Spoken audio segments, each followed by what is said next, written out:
Baik, Assalamualaikum dan salam sejahtera. Okey, modul seterusnya ialah modul CA03 iaitu kesedaran etika di tempat kerja.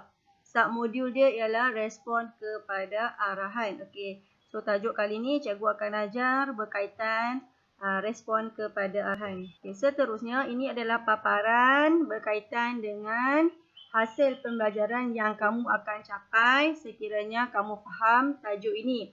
So, calon yang terampil dalam modul inilah CA boleh ataupun berkebolehan untuk mematuhi rangkaian arahan dan menunjukkan amalan sikap beretika di tempat kerja. Apa maksud beretika? Beretika ni maksudnya bagus, tata cara yang bagus, bertata tertib. Itu maksud etika. So, untuk modul ni dia ada dua tajuk, iaitu respon kepada arahan. Okay, dalam slide ini ada satu slide nanti cikgu bina iaitu pamerkan disiplin. Okay, untuk respon kepada arahan berkebolehan, kamu tengok kat bawah ni dia ada istilah yang baru kamu kenali iaitu hierarki dan tahap authority. Seterusnya carta organisasi, prinsip rangkaian arahan, garis panduan kerja. Okay, semua ni cikgu akan bincangkan untuk slide yang seterusnya.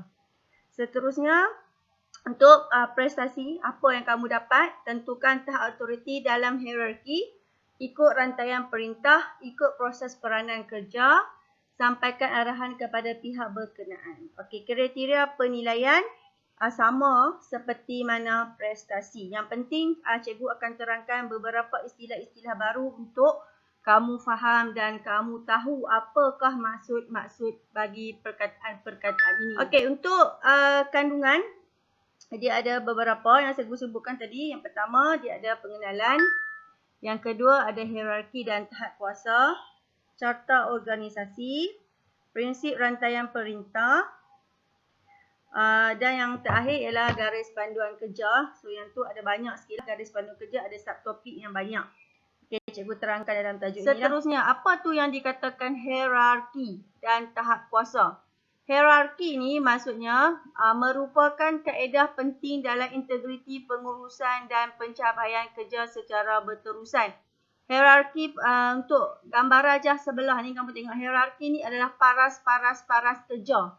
Okey, arahan daripada pihak atasan iaitu lembaga kepada pekerja. Keputusan kena ada dua arah. Arah daripada pekerja kepada lembaga, keputusan daripada lembaga kepada pekerja. Hierarki ni aras kuasa lah.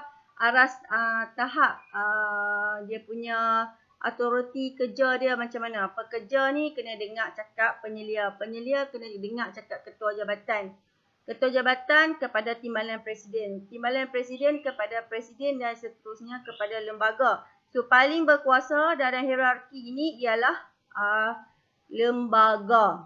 Okey, yang paling berkuasa untuk menentukan sesuatu keputusan ialah lembaga. Right, saya harap cikgu kamu fahamlah hierarki. Kalau kamu tak faham juga istilah hierarki ni, kamu research Google apakah yang dikatakan hierarki. Seterusnya, carta organisasi. Okey, tengok gambar rajah carta organisasi. Mana-mana kamu boleh tengok carta organisasi ni, di tempat kerja ni dia ada banyak lah. Okay, kalau contoh yang diberikan tu, dia kata, okey, gambar rajah yang menunjukkan hubungan pekerja dalam sesebuah organisasi bagi menunjukkan hubungan antara manusia dengan organisasi. Contoh cikgu bagi nah. Kamu tengok yang paling bawah, yang paling banyak aras kat bawah tu ada banyak ada 8 semua tu adalah bidang-bidang pekerjaan. Bawah bidang pekerjaan tu dia ada submodul yang dua saja, kiri dan kanan. Dan atas sekali dia adalah executive director. So, macam manakah carta organisasi ni? Carta organisasi ni sebenarnya dia memberi tugas dan juga peranan daripada orang yang paling atas daripada orang yang paling bawah. Okey. Seterusnya, prinsip rantaian perintah. Apa yang dikatakan prinsip rantaian perintah? Prinsip rantaian perintah ia adalah panduan rasmi untuk autoriti, komunikasi dan tanggungjawab bagi sebuah organisasi bagi dirujuk dalam carta organisasi. Rantaian perintah, rantai tu. Rantai tu macam mana? Kau tengok gambar rajah dia macam mana? Chain dia. Daripada orang bawahan kepada kapten. Kapten tu ada 3. Kapten tu 3 kepada chief. So, rantaian bagaimana nak bergerakkan kepada ketua yang paling atas, itu nama dia rantaian perintah.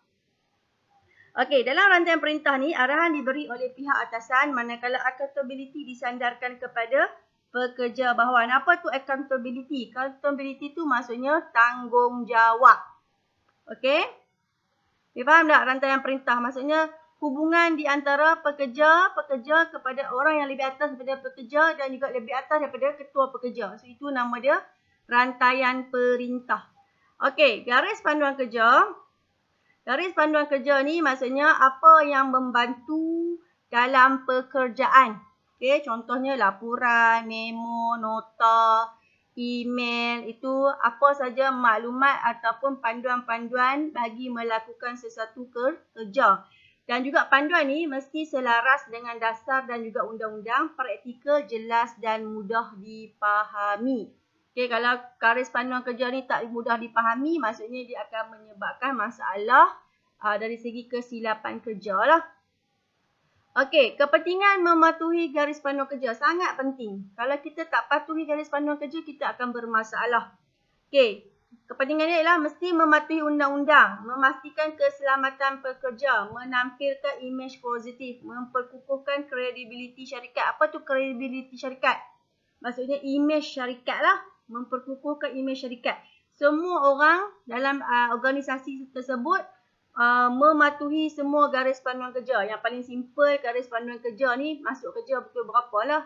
Yang pertamanya, itu maksudnya garis panduan kerja, nak pakai baju apa, kerja apa nak kena buat, kerja apa yang kena buat, kerani kerja apa. Lebih kurang macam tu. Garis panduan kerja ni mesti dipatuhi, kalau tidak dia akan bermasalah kepada sesebuah organisasi.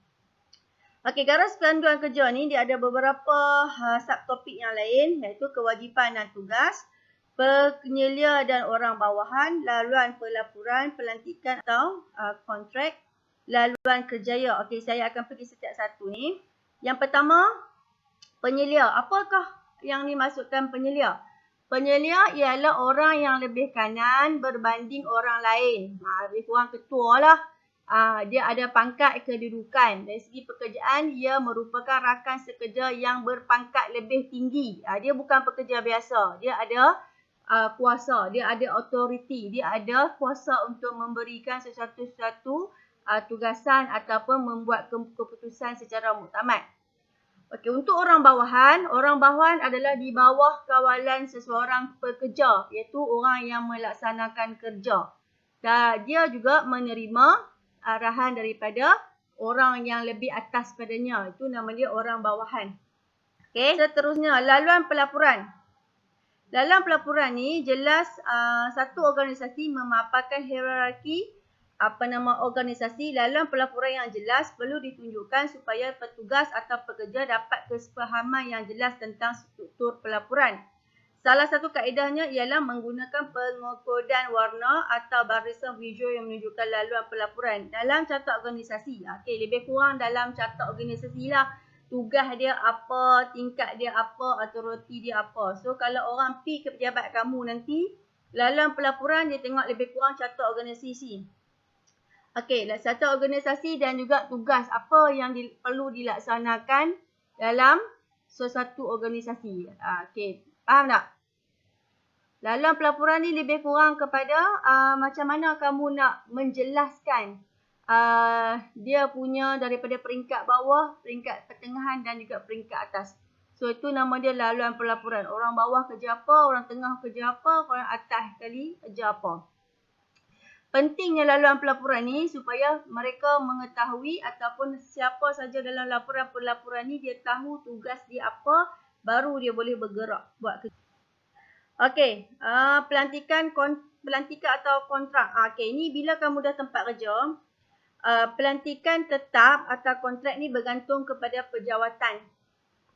Okey, kontrak pekerjaan ialah perjanjian yang dibuat di antara majikan dengan pekerja yang melakar keadaan sebenar hubungan mereka, jenis ganjaran yang melaksanakan kerja tertentu. Kontrak pekerjaan boleh membantu untuk menarik dan mengekalkan kaki tangan penting. Ini lebih kurang macam mana kamu nak sign agreement dapat kerja jawatan tetap ataupun jawatan separuh tetap ataupun kerja kontrak saja. Tapi kontrak ni bukan sementara. Kontrak ni maksudnya perjanjian di antara majikan dan pekerja. Gaji banyak-banyak, cuti berapa banyak, shift nak kena buat berapa, kerja apa nak kena buat, tugasan kamu apa, jawatan kamu apa. So dia ada satu kontrak yang perlu kamu tanda tangani supaya kamu jelas menjalankan tugas. Okey, laluan kerjaya. Laluan kerjaya ni macam mana perkembangan pekerja dalam satu organisasi. Laluan kerjaya ni maksudnya macam mana kamu nak berkembang menjadi orang yang lebih penting dalam satu syarikat. Bermula dengan kerja biasa, kerja, lepas tu jadi naik pangkat, jadi supervisor. Naik pangkat lagi, jadi pengurus. Naik pengurus, terus kepada general manager. Tapi laluan pekerja ni kena ada kelebihan, maksudnya kamu ditugaskan berdasarkan kamu punya prestasi lah. So laluan pekerjaya ni, dia bergantung kepada prestasi kamu. Kalau prestasi kamu bagus, kamu berkemungkinan rezeki Allah, kamu dapat naik ke tangga kerjaan yang lebih bagus. Okay, so untuk laluan kerjaya ni, dia akan mengekalkan ataupun melihat kepada prestasi, sikap dan juga kamu punya accountability dalam sesuatu tugas. Apa tu accountability? Accountability tu maksudnya tanggungjawab kamu dalam sesuatu tugas lah. Alright, seterusnya.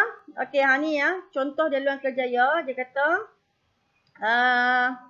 mula dengan software developer. Lepas tu senior software developer. Lepas tu computer architect engineering manager. Ni maksudnya dia memula daripada orang biasa-biasa menjadi orang yang lebih luar biasa. Semua orang berpeluang kerja. Semua orang lebih berpeluang. Dengan syarat rajin, mau buat dan juga tidak culas. Itu sahaja.